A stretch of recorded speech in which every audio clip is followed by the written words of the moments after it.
सभी को जय सिया राम। रामचरितमानस में अयोध्या कांड और दोहा संख्या 110 से पढ़ना आरंभ कर रहे हैं। यहाँ तक हम लोग पढ़ चुके थे। जबकि सजल नयन तन पुलक की निज इष्ट देव पहचान, परेउ दंड जिम धरनि तल दशा न जाई बखान। राम सप्रेम पुलक उर लावा, परम रंक जनु पारस पावा। मनहु प्रेम परमारथ दो, मिलत धरे तन कह सब को। भक्त और भगवान का मिलना ऐसा लग रहा है कि जैसे प्रेम और परम तत्व दोनों ही शरीर धारण करके मिल रहे हैं। ना तो प्रेम के पास कोई देह है क्योंकि वो भाव है, और ना परम तत्व के पास कोई देह है क्योंकि वो परे है सब चीज से। तो दोनों ही जो है वो निर्गुण एग्जिस्टेंस है, उनकी निर्गुण रूप से विद्यमान है पूरे जगत में। ये भक्त और भगवान का जो मिलन हो रहा है, ये उस निर्गुण को सगुण साकार रूप में सबको दर्शन दे रहे हैं। तो सगुण उपासना इतनी सुंदर उपासना है, इतना सुंदर भाव है उसमें कि जो हम खाली अनुभव कर सकते हैं, यदि उसको आंखों के सामने देख सकें, कह सकें, बता सकें, तो इससे अद्भुत अनुभूति कुछ हो नहीं सकती है। बहुरी लखन पायन सोई लागा, लीन उठाई उमग अनुरागा। पुनि सिय चरण धूर धरि सीसा, जननी जान शिशु दीन असीसा। कीन निषाद दंडवत तेहि, मिले मुदित लखि राम सनेही। पियत नयन पुट रूप पीयूषा, मुदित सुवसन पाई जिमि भूखा। ते पितु मातु कहु सखी कैसे, जिन्ह पठये बन बालक ऐसे। राम लखन सिय रूप निहारी, हो ही स्नेह बिकल नर नारी। तब रघुवीर अनेक विधि सखहि सिखावन दीन, राम रजाय सुशीस धरि भवन गवन तेई कीन। यहाँ पर गोस्वामी जी बहुत समझदारी के साथ भगवान के वनगमन को, भगवान के वन में जाते हुए मार्ग में बहुत ही साधारण जन, गांव के स्त्री पुरुष, उनका भगवान को दर्शन कर पाना, और भगवान को दर्शन किस तरह कर पाना कि ये राजा दशरथ के पुत्र हैं और ये पुत्र वधू हैं राजा दशरथ की, इस रूप में देखकर वो व्याकुल हो रहे हैं। यानी कि जब भक्त या आम जन भगवान को नर रूप में देखता है तो वो कैसे महसूस करता है, मनुष्य की ही तरह उनसे जुड़ता है और मनुष्य की ही तरह अनुभव करता है। वो उनकी सुंदरता और उनकी कोमलता को देख रहे हैं और उसके कारण उनके कष्ट को अनुभव कर पा रहे हैं। ऐसे समय में एक कोई अनजाना सा भक्त तेज के पुंज के रूप में वहां पर आता है और भगवान राम के चरण पड़ता है। फिर लक्ष्मण जी, माता सीता, निषाद राज सबके साथ वो प्रणाम करता है और सभी उसको आशीर्वाद देते हैं। तो यहाँ पर तुलसीदास जी ऐसा लगता है जैसे ये बता देना चाहते हैं कि सगुण की इस कथा में जो चल रहा है वो भगवान है, और जो उनसे मिल रहा है वो उनका भक्त है। वो चाहे साधारण गांव के नारी पुरुष ही क्यों ना हो, वो नहीं, वो तेज पुंज, क्योंकि किसी का नाम नहीं लिखा है, तो वो तेज पुंज हर उस व्यक्ति के भीतर का भक्ति का तेज भी तो हो सकता है। तो इस प्रकार से निर्गुण ब्रह्म का निर्गुण भाव, प्रेम भक्ति के भाव के द्वारा वहां पर उससे मिलन कर रहा। लेकिन क्योंकि व्यवहारिक रूप से वह राजकुमार और राजकुमार की भगवान राम की या राजकुमार राम की पत्नी के रूप में देख रहे हैं, तो जैसे वे अपने दुख को अनुभव करते हैं वैसे उनके दुख को अनुभव कर रहे हैं। तो इसको कहते हैं कि एक रूप हो जाना, भक्त का भगवान के साथ एक रूप हो जाना। भगवान को बार बार कहा जाता है कि दूसरे इतने करुणा निधान है कि दूसरे का दुख देखकर दुखी हो जाते हैं। यानी ये भाव उनके भक्त के भीतर भी तो होना चाहिए। अगर हमारे इष्ट के भीतर ये भाव है और हम सब उसी का अंश हैं, तो अगर भगवान दूसरे का दुख देख करके पिघल जाते हैं, द्रवित हो जाते हैं, तो भक्त वही है जो दूसरे का दुख देख करके पिघल जाए, द्रवित हो जाए। तो ये एक रूपता है भगवान और भक्त की, जो इतने छोटे से साधारण से प्रसंग के द्वारा गोस्वामी जी ये बता रहे हैं, और उसमें ये छुपा के एक ऐसे भक्त को वहां पर प्रस्तुत कर रहे हैं तेजपुंज के रूप में, जो भगवान और भक्त के संबंध को वहां पर समझा रहा है। राम लखन सिय रूप निहारी, हो ही स्नेह बिकल नर नारी। तो गांव के स्त्रियां कहती हैं आपस में कि कैसे माता पिता हैं जिन्होंने ऐसे बच्चों को वन में भेज दिया है, और राम लक्ष्मण सीता के रूप को देख करके वो स्नेह के कारण व्याकुल हो रहे हैं। हो ही स्नेह बिकल नर नारी, स्नेह के कारण व्याकुल हो रहे हैं सब लोग। तब रघुबीर अनेक विधि सिखई सिखावन दीन। अब व्याकुल तो सब हो रहे हैं, लेकिन रामचंद्र जी समझा रहे हैं निषाद राज। तो निषाद राज को प्रतीक मानिए, वो भी एक साधारण जन है, वो भी बहुत व्याकुल है।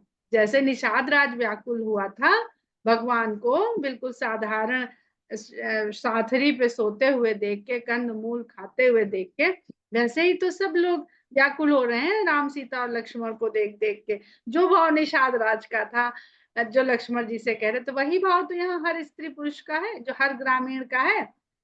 तो भगवान जो समझा रहे हैं वो निषाद राज को समझा रहे हैं, पर यह बात सबके लिए है।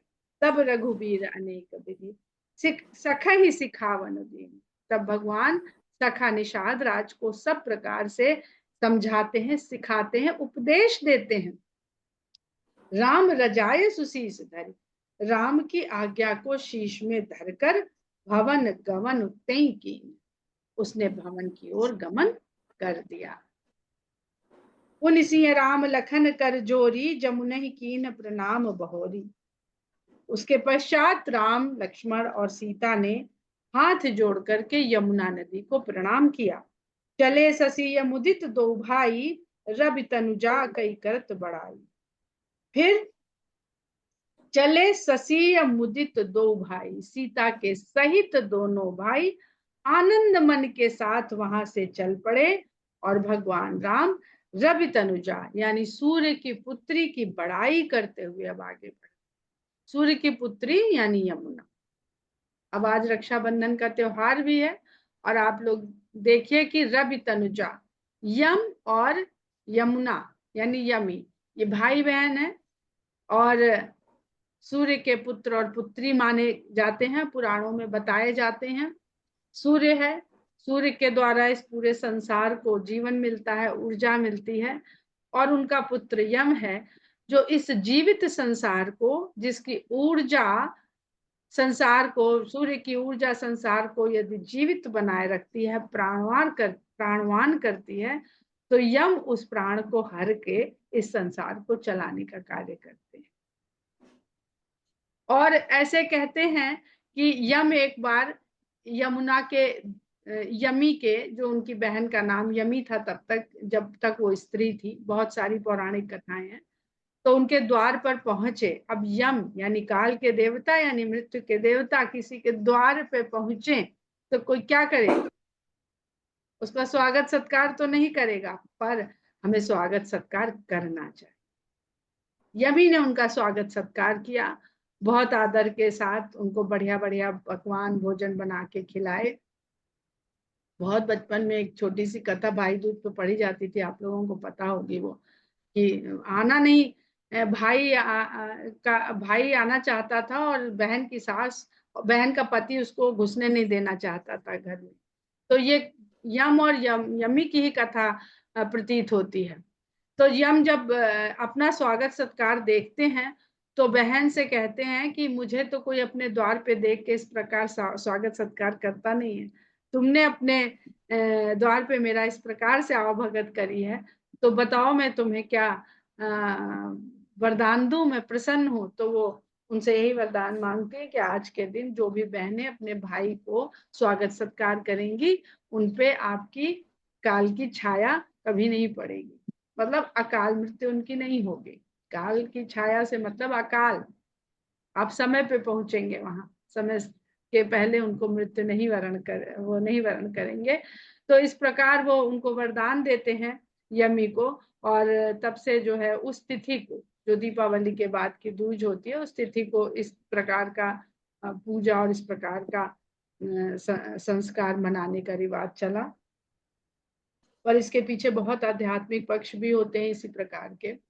रवि तनुजा कई करत बड़ाई, पथिक अनेक मिलहिमक जाता, कहीं सप्रेम देख दो भ्राता। अब चले जा रहे हैं तीनों जने यमुना जी की कथा कहते हुए और भी बहुत सारी कथा कहते हुए, तो रास्ते में जाते जाते उनको बड़े पथिक मिलते हैं।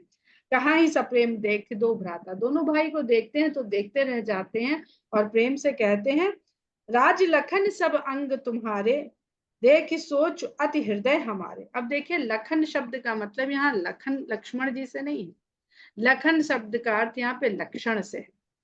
अगर हम लोग याद करें तो जब वशिष्ठ मुनि ने लक्ष्मण जी का नाम रखा था तो लक्षण धाम करके उनका, कि ये लक्षणों के धाम है, इसलिए इनका नाम लक्ष्मण रखते हैं। तो लक्ष्मण के धाम में उन्होंने ये नहीं बोला था कि शुभ लक्षण या अशुभ लक्षण, लक्षण के धाम है जिसमें सारे लक्षण विद्यमान है, उनको अपने भीतर रमण कराने वाले को लक्ष्मण कहा था। तो इसीलिए लक्ष्मण जी को जगह जगह पर गोस्वामी जी अनंत भी लिखते हैं, क्योंकि लक्षणों की कोई सीमा नहीं है लक्ष्मण जी के अंदर। वो समझ में नहीं आते हैं कि क्रोधी हैं कि दयालु हैं, उनका बस एक लक्षण समझ में आता है कि वो भगवान राम के बिना नहीं रह सकते। ये लक्षण उनका इतना प्रभावी है कि उसमें सारे लक्षण गौड़ हो जाते हैं। तो यदि यह लक्षण जीव का है कि वो केवल भगवान के साथ रहना चाहता है, तो उसके गुण दोष इस संसार में प्रभावहीन हो जाते। कोई उनको दृष्टि नहीं डालता, कोई उनकी बात ही नहीं करता। रामचंद्र जी के साथ अगर सदा कोई विराजमान है तो लक्ष्मण जी और सीता जी ही विराजमान है। तो कहते हैं कि आपके अंगों में जो लक्षण है वो तो सब राजा महाराजाओं के लगते हैं। जो आपके शरीर की बनावट है, हाथ पैर की बनावट है, जैसा भाल है, जैसी भुजाएं हैं, जैसे आपके नेत्र हैं, जैसी छाती है, तो सब राजकीय लक्षण है। और इनको देख करके हमें तो बड़ी चिंता हो गई है। किस बात की चिंता हो गई है कि मार्ग चलो पया नहीं पाए, ज्योतिष झूठ हमारे भाई। ये लक्षण होते हुए आप तो पैदल ऐसे चले जा रहे हैं जैसे कुछ है ही नहीं है आपके पास। तो हम तो ज्योतिष शास्त्र जो ये सबको लिखे बैठा हुआ है लक्षणों के, हम लोग कहते हैं ना तुम्हारे पैर में कितने चक्र हैं, कितने शंख हैं, लाओ देखें तुम्हें ये योग रहेगा, तुम्हें वो रहे, हाथ पैर में देखते रहते हैं, कान लंबे हैं, उंगली लंबी है, हाँ भुजा लंबी है, इस तरह से सब ज्योतिष के लक्षण के आधार पर उसके जीवन के प्रकार को बताता है ज्योतिष शास्त्र। कहने हमें तो ज्योतिष शास्त्र ही झूठा लगता है। यहाँ पे गोस्वामी जी ये भी बताने का प्रयास कर रहे हैं, क्योंकि वो स्वयं भी बहुत बड़े ज्योतिष के ज्ञाता थे, लेकिन वो ये बताना चाह रहे हैं कि ज्योतिष झूठ हमारे, क्योंकि जो तुलसीदास जी का जीवन एक ज्योतिषी के आधार पे दरिद्रता को प्राप्त हो गया था। तो अगर ऐसी तरह, कल ही हम लोग ने इतनी चर्चा करी गोस्वामी जी के जन्म जयंती के अवसर पर, लेकिन ये नहीं कर पाए कि उनका जीवन कितना दरिद्रता से भरा हुआ था। उस दरिद्रता के, अगर आप उसको मान लीजिए कि दुर्भाग्य है, अभागापन है, तो यह ज्यादा महत्वपूर्ण है कि उनका राम से ऐसा प्रेम हुआ, ये परम सौभाग्य की बात है। तो हम किसको दुर्भाग्य माने और किसको परम सौभाग्य माने? क्या तुलसीदास जी की दरिद्रता को उनका दुर्भाग्य माने, या उनका ऐसा राम भक्त हो जाना और रामचरितमानस को रच जाना परम सौभाग्य माने? तो ज्योतिष जिस तरह की भी बातें लिखता है शास्त्रों में, इस तरह से वो सत्य नहीं है। भगवान की भक्ति और भगवान से प्रेम के आगे यूं सत्य है, असत्य नहीं है। लेकिन भगवान की भक्ति, भगवान के प्रति जो प्रेम है, उससे बढ़कर नहीं। उसके लिए अगर कष्ट भी सहना पड़ रहा है तो वो सब बिल्कुल नगण्य है। अगम पंथ गिर कानन भारी, तही माँ साथ नारी सुकुमारी। आगे जो का जो रास्ता है वो बड़ा भयानक है, बड़ा भारी जंगल है और बड़ा कठिन मार्ग है उसका, और साथ में आपके सुकुमारी स्त्री भी है। करके हरि बन जाई न जोई, हम संग चले जो आए सोई। करके हरि बन जाई न जोई, इतने सिंह और हाथी हैं कि जो देखते नहीं बनते हैं। आप आज्ञा दीजिए तो हम साथ में चल लें, क्योंकि हम तो यहीं के रहने वाले हैं, हम थोड़ा बता देंगे। चिन्हों की पहचान होती है ना, जो जंगल में रहने वाले लोग होते हैं या जंगल के आसपास रहते हैं, उनको सब पहचान होती है कि अभी किधर मिलेगा सिंह, किधर मिलेगा हाथी, उनके समय का, उनके पद चिन्ह का, उनको सब अंदाजा रहता है। जब जहां लगी तहां पहुंचाई, फिर अब बहोरी तुम्हें सिरुनाई। और पूरे टाइम तुम्हारे साथ नहीं चलेंगे, पहुंचा आएंगे जहां तक आप कहेंगे, और फिर आपको शीश नवा के लौट आएंगे, क्योंकि उनको ऐसा लग रहा है कि यहाँ सुरक्षित नहीं है, ये जिस ओर बढ़े चले जा रहे हैं वहां पे सुरक्षित नहीं है, तो हम थोड़ा सा चलें तो इनको शायद थोड़ी सुरक्षा प्रदान कर सकें। तो भक्त भगवान को सुरक्षा प्रदान करने की बात कर रहा है। ऐ विध पूछे प्रेम बस, पुलक गात जलु नैन। इस प्रकार प्रेम के वशीभूत होकर के, भगवान के प्रेम में स्नेह और प्रेम की अधिकता ही हमें इस प्रकार के भावों से भर देती है। जैसे विभीषण, अत्यधिक स्नेह हमें संदेह में डाल देता है, और संदेह का अर्थ होता है देह का संग हो जाना, यानी देह का बोध हो जाना। जब हम देह के बोध से भर जाते हैं तो हम मोह में पड़ जाते हैं, तब हमें संशय होने लगते हैं। संशय यानी शयन के संग हो जाना, शय यानी सोना, संग माने संग, विद। तो शयन के संग हो जाना यानी भगवान की तरफ जो बोध है भगवान के होने का, वो हमारी बुद्धि में सो जाता है, हम भूल जाते हैं और हम देह के बोध से भर जाते हैं। भगवान को देहधारी देख के देहधारी मनुष्य इसी प्रकार के संदेहों से और मोह से घिर जाते। ए विधि पूछे ही प्रेम बस, तो प्रेम के कारण इस प्रकार पूछ रहे हैं, लेकिन क्योंकि भगवान के संपर्क में है इसलिए उनके नयन में जल भी, जो भक्ति के चिन्ह हैं वो सब उनके भीतर विद्यमान हो रहे हैं। उनका तन पुलकित है, उनके नेत्रों में जल है, ये भावावेश है भगवान के संपर्क का। कृपा सिंधु फेरहि तिन्हि, कही विनीत मृदु बैन। कृपा के सागर भगवान उनको वापस भेज देते हैं, बहुत मधुर वचनों के साथ, बड़ी विनम्रता के साथ उनको वापस भेजते हैं।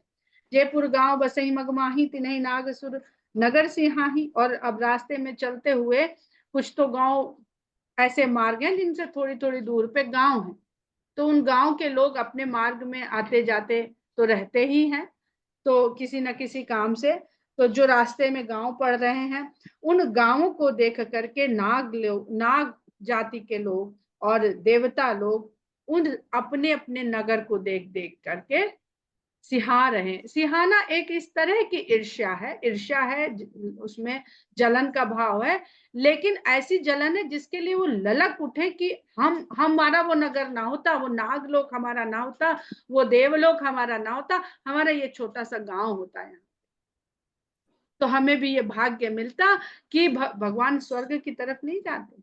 जिनके पास बहुत स्वर्ग जैसे सुख होते हैं, सारे सुख के साधन होते हैं, भगवान उस मार्ग में नहीं जाते। वो भले वहां पर अपना बड़ा शानदार मंदिर बना के वहां भगवान को बैठा दे, लेकिन भगवान तो ऐसे गांवों, ऐसे मार्गों पर खुद चल के जाते हैं।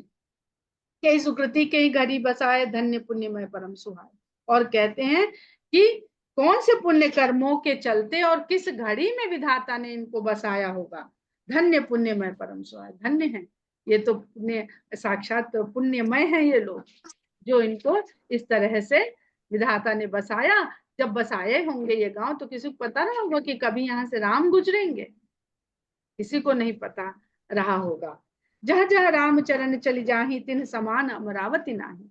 जहां जहां राम के चरण चलते हुए जाते हैं उसके समान तो इंद्र की नगरी अमरावती भी नहीं।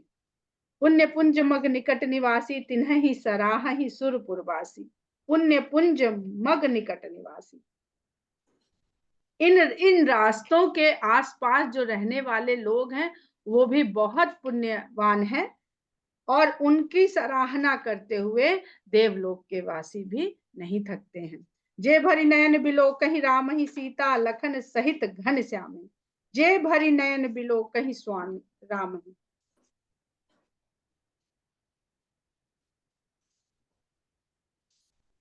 जो नयन भर करके राम और सीता को देख लेते हैं, राम सीता लक्ष्मण को देख लेते हैं, जो घनश्याम के समान भगवान है, उनको जो नयन भर के देख लेते हैं, और जे सरसरित राम अब गाहे हैं।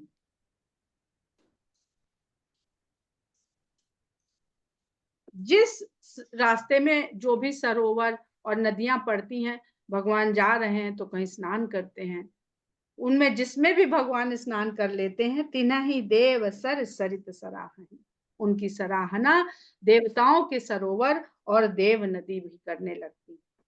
जही तरु तर प्रभु बैठे ही जाई करही कलप। देखिए कि जिस प्रकार तीर्थ स्थान बने हुए हैं, निश्चित किए गए हैं सब जगह, भगवान स्वयं जा जाके धरती के किन किन कणों को, किन किन स्थानों को अपने चरण वहां पहुंचा करके उनको तीर्थ से भी ऊंचा स्थान प्रदान करना है। तो दोनों तात्पर्य हैं यहाँ पर। और भगवान राम के इस जो चरण चिन्ह है, इस पर जो चलेंगे, वही उतने पुण्य आत्मा होंगे कि वो भगवान राम के इन स्थान जो तीर्थों से भी बढ़कर है, उनको पाने वाले बनेंगे। तो राम के जैसा आचरण, वो फिर वही बात आ गई आशुतोष राणा जी वाली, कि हम राम के चरण बहुत पूजते हैं, हम राम के आचरण नहीं पूजते। तो ये चरण और आचरण का बहुत गहरा संबंध है। यही तरु तर प्रभु बैठे ही जाई करही कलप तरु तासु बढ़ाई, और जिस वृक्ष के नीचे बैठ जाते हैं जरा देर के लिए, उसकी बड़ाई कल्प वृक्ष करने लगता है। परस राम पद पदुम परागा मानत भूमि भूरि निज भाग। राम के चरणों से जो धरती की धूल स्पर्श पा रही है, उस स्पर्श को अनुभव करके धरती भूमि अपने भाग्य को बहुत सराह रही है। छाह करें घन विबुध गण बरसही सुमन सिंहाही। जब बादल भगवान के ऊपर छाया कर देते हैं, तब देवता सिहा के फूलों की वर्षा करने लगते हैं कि हमारी क्या हैसियत है, हम क्या है। ये बादल देखो, इनको ये अवसर मिल रहा है कि ये भगवान के ऊपर छाया कर रहे हैं, जिसकी छत्र छाया को सारी दुनिया चाहती है, सारा संसार चाहता है। हमें कौन, हम क्या हैं, हमें कौन लोग पूजते हैं, हम क्या दे सकते हैं। जब भगवान को छाया दे सकते हैं, मैं ये सबसे ज्यादा भाग्यशाली हैं। और ये सोच करके वो पुष्पों की वर्षा करते हैं। देखत गिरिबन बिहग मृग राम चले मग जाए। रास्ते के पहाड़, जंगल, पशु पक्षी को देखते हुए राम अपने रास्ते चले जा रहे। सीता लखन सहित रघुराई गांव निकट जब निक सही जाई। सीता लक्ष्मण के साथ राम जब गांवों के निकट वाले मार्गों से गुजरते हैं, सुनि सब बाल वृद्ध नर नारी चले तुरंत गृह काज विसारी। इतना सुनते ही कि राम यहाँ से गुजर रहे हैं, बच्चे बूढ़े स्त्री और पुरुष अपना काम भूल भूल करके भाग करके उस मार्ग की ओर दौड़ पड़ते हैं। राम लखन सिय रूप निहारी पाई नयन फल हो ही सुखारी। और राम सीता और लक्ष्मण के रूप को देख करके अपने नेत्रों के होने के फल को, आज फल प्राप्त हो गया इन आंखों के होने का, ये सोचकर बड़े सुखी होते हैं। सजल बिलोचन पुलक शरीरा सब भय मगन देखी दो बीरा। भक्ति के सारे लक्षण उनके अंदर आते हैं, नेत्रों में जल भर आता है, शरीर पुलकित हो जाते हैं और दोनों भाइयों को देख करके मगन हो जाते हैं। बरन न जाई दशा तिन केरी लही जनु रंकन सुरमणि देवी। उनकी दशा का वर्णन नहीं करते बनता है। ऐसा लगता है कि दरिद्रों ने देवताओं को प्राप्त होने वाली मणि का ढेर पा लिया, एक आधी नहीं। एकन एक बोले सिख दे ही लोचन लाहु लेहु छन ही। एक दूसरे को क्या सिखाते हैं, अरे इस क्षण का फायदा उठाओ, इधर उधर मत ताको, ये बस इनको देख लो, नहीं तो ये क्षण गया। वर्तमान में जीने का संदेश, इस क्षण का लाभ उठा लीजिए। राम ही देखिए एक अनुरागे चितवत चले जा ही संग लागे। एक नयन मग छवि उरानी हो ही सिथिल तन मन बर्बाद। बहुत सुंदर यहाँ पे तुलसीदास जी ने मार्ग और पथिक को कैसे एक दूसरे से जोड़ दिया है, देखिएगा ऐसा गुथ दिया है कि जैसे वो जब उत्तरकांड में पढ़ाते हैं ना कि माया का जाल है, ये ऐसे गुथा हुआ है कि इसकी जो ग्रंथि है वो कैसे कैसे दिखाई पड़ सकती है। तो यहाँ पर प्रेम का भी जाल ऐसा ही गुथा हुआ है। वो उन्होंने बता दिया कि राम ही देखे एक अनुरागी, राम को देख करके एक इस प्रकार अनुराग से भर जाते हैं कि चितवत चले जा ही संग लागे, कि उनको देखते देखते उनके पीछे पीछे ही चल पड़ते हैं, भूल जाते हैं। और एक नयन मग छवि उड़ानी, और एक उस छवि को नयन मार्ग से ऐसे भीतर ले जाते हैं। हो ही शिथिल तन मन बरबानी, कि खड़े के खड़े रह जाते, तन मन वचन सबसे शिथिल हो जाते। तो कोई तो मार्ग बन गया है, पथिक बन गया है और चल पड़ा है पीछे, और कोई मार्ग बना लिया है अपने उन नैनों को कि जिससे भगवान को अंदर ले आया है, तो सब कुछ भूल गया है। बहुत सुंदर। इसको अगर आप लोग खुद से इसको समझने का प्रयास करेंगे तभी इसके भाव को अच्छी तरह समझ पाएंगे। एक देखी बट छा बलिदास मृदुल तृण पात, कहीं गवाई छिनुक श्रम गव न वही की प्रात। और एक ऐसे भाव विभोर हो जाते हैं कि बरगद के नीचे खुद ही जाके वहां पे मुलायम पत्ते वत्ते कोमल बिछा देते हो, कहते आओ बैठ जाओ थोड़ी देर। अरे बैठ जाओ, बड़ी दूर से चले आ रहे हो, थोड़ा क्षण भर को तो श्रम को गंवा लीजिए, क्षण भर के लिए तो थकान दूर कर लीजिए, फिर श्रम गवनब वही की प्रात, फिर जो मर्जी हो, चाहे तो अभी चले जाइएगा, चाहे सवेरे चले जाइएगा। एक कलश भरी आ नहीं पानी, अचई नाथ कहाई मृदुबानी। एक कलसे में भर के पानी ले आते हैं और बड़ी मीठी वाणी से कहते हैं कि थोड़ा आचमन कर लीजिए।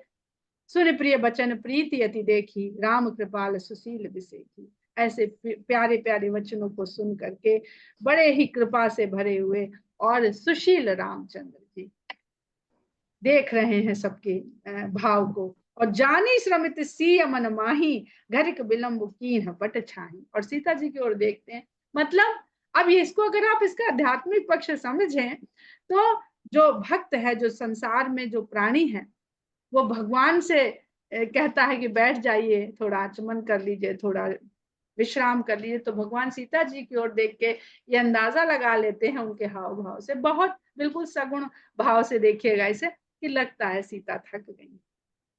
और सीता थक गई हैं तो इसलिए ये इस तरह का बन रहा है कि ना तो सीता कह पाएंगे कि भाई हम थक गए हैं, क्योंकि कह देंगी तो भाई हमने तो पहले कहा था कि बहुत कठिन मार्ग है, सोच लो, विचार कर लो चलने से पहले। तो वो समझ जाते हैं और वहां पर विश्राम करने लगते हैं। अर्थात जो भक्त भगवान को अर्पित करना चाहता है, वो भगवान माता सीता आदि शक्ति के माध्यम से ही उस भक्त को दे सकते हैं, देते हैं। माध्यम सीता ही बनती है सदा। और कल जो ऋतु ने इतना सुंदर जो बोला था कि सीता माता ये कहती हैं, जब वो कहते हैं कि इतना कठिन मार्ग है, तो अपनी रक्षा की बात करने से पहले वो कहती ही नहीं है, वो कहते हैं कि हम आगे आगे चल के आपके मार्ग के कंटक और जो कंकड़ होंगे वो हम बीनेंगे। तो सीता जी अपनी क्षमता बताती हैं कि मैं इतनी सक्षम हूं कि मैं आपके मार्ग को सरल करूंगी। बहुत सुंदर सुंदर भाव हैं। जब जैसे भाव में आप डूबे होंगे तब वैसा भाव आपको दिखाई देगा। तो जानी श्रमित सी मन माही, घरिक विलंब कीन बट छाही। घड़ी भर के लिए भगवान ने वहां पर रुक कर बट वृक्ष के नीचे विश्राम किया। मुदित नारी नर देखें शोभा, रूप अनूप नयन मन लोभा। अब सब बड़े प्रसन्न हो गए और बैठे बैठे खड़े खड़े वहां भगवान की शोभा को देखने लगे, इसका लाभ उठाने लगे। एक टक सब सोहई चहुओरा, रामचंद्र मुख चंद चकोरा।